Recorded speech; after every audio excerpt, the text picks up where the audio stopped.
pick up our Underdark campaign with the PCs in the vault of the Drow, looking over the Orphan clan compound and planning an assault to rescue their companions.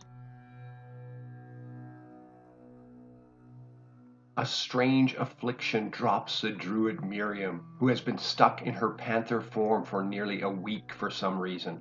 As the great cat comes back to consciousness, she fails her saving throw and loses her mind to the wild beast. Terrified, she bites the dwarf Tenbar and bolts into the dense mushroom jungle. The group can't help Miriam now, and they begin to make their way across the open vault towards the compound. They notice and avoid the shrieker mushrooms, which funnels them into several large ropers. The battle becomes noisy and messy, and any chance of an unnoticed stealth approach is lost. The vampire mage Constant uses a fireball on a group of bugbears that have gathered outside the compound gates. As the group begins to fan out and move towards the gate, several PCs are hit with powerful fireballs thrown from Tower 2's third floor opening. A few PCs rush into the courtyard and engage the bugbears inside in melee combat. Suddenly, Valis leads a group of Driders from a hidden position through the gate, and they slam into the bugbear ranks. Several lightning bolts lash the PCs again, originating from Tower 2. The remaining PCs enter the courtyard and are hit with another fireball that seemed to come from Tower 3. The battle rages in the courtyard as the Driders and PCs hammer the bugbears. The Psionicist enacts one of the Lanthorn's most powerful spells and creates a prismatic sphere around himself and several other PCs. A group of Drow mercenaries exit Tower 3 and move to join the battle. Several more barrages of lightning pound down on the PCs but are absorbed by the sphere. The battle in the courtyard becomes desperate for anyone outside of the prismatic sphere. Under Tower 1, down a set of stairs carved into the stone over 1,000 years ago, there is a large cavern. Off the side of this cavern, 15 feet off the floor, is the opening to Briz's tortured chamber. Inside this chamber, Alexia manages to reach Briz's keys and free herself and her still unconscious companions. As the paladin Feral stirs, Alexia slaps him, trying to rouse him from his stupor. He comes awake and starts to cry for Tyr and his loss of his holy powers. Alexia tries to keep him quiet as she hears a strange buzzing sound coming through the darkness. The buzzing gets closer and louder, and she sees that it is Newt, the sprite that has accompanied the gladiatorial combatants every fight. Newt stammers, "My mistress has died. What has befallen this place?" he says several times in rapid succession. Alexia tries to calm the sprite, telling him to help them escape while they have the chance. Of course, he says over 10 times in rapid succession. Feral quits crying and gains the will to escape with Alexia and Newt's encouragement. He needs to find out what has happened to his god. The PCs carry Rindy, who still cannot be revived but is breathing. They retrieve their weapons and make their way out of the cavern up into the lower level of Tower 1. As the group makes their way up into the lower level of Tower 1, they find several unconscious priestesses, and Feral takes the time to stab them in the throats. Now that his paladin might has been taken from him, he takes great pleasure in the kills.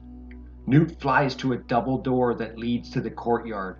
The group listens. They hear muffled sounds of combat from outside. Just then, a thunderclap can be heard outside in the courtyard, and an intense white light shines through the door cracks.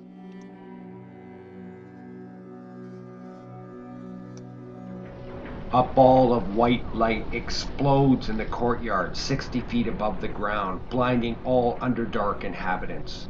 It levitates over the courtyard floor, lightning shoots forth in many bolts that rake the courtyard and target drow and bugbears. It blasts bodies away and snakes itself into open windows of several towers as if it had a mind of its own. The ball dissipates and Lick James with two beholders levitate over the courtyard. Just as quickly as it started, it stops. The smell of ozone hangs heavy in the air, along with the smell of burnt flesh. Silence reigns in the compound as the two beholders at Lick James's side streak down and bore disintegration rays into the towers, and they disappear within.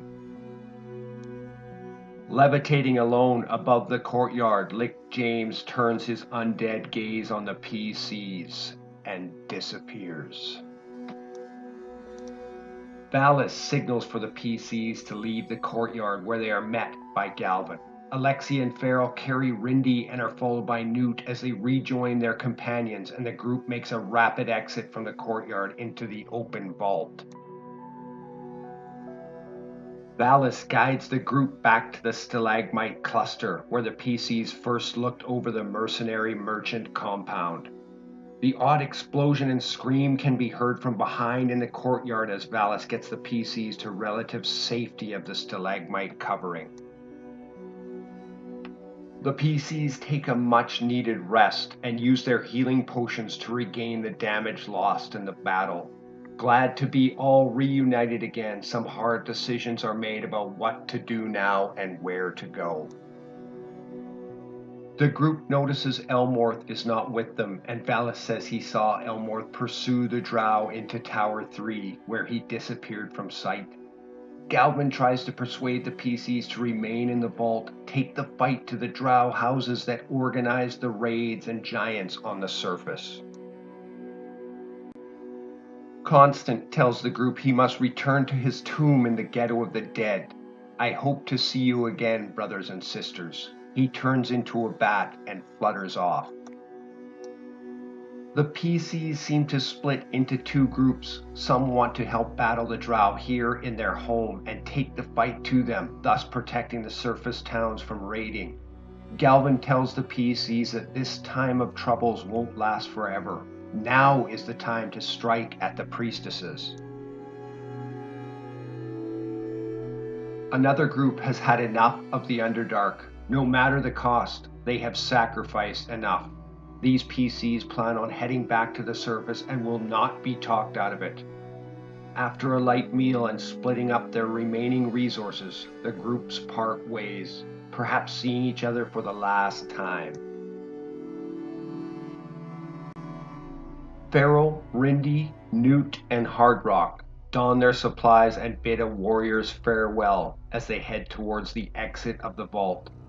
Later, the group is shadowed by a skittish panther that seems to understand these people may escape the Underdark and see the sun again.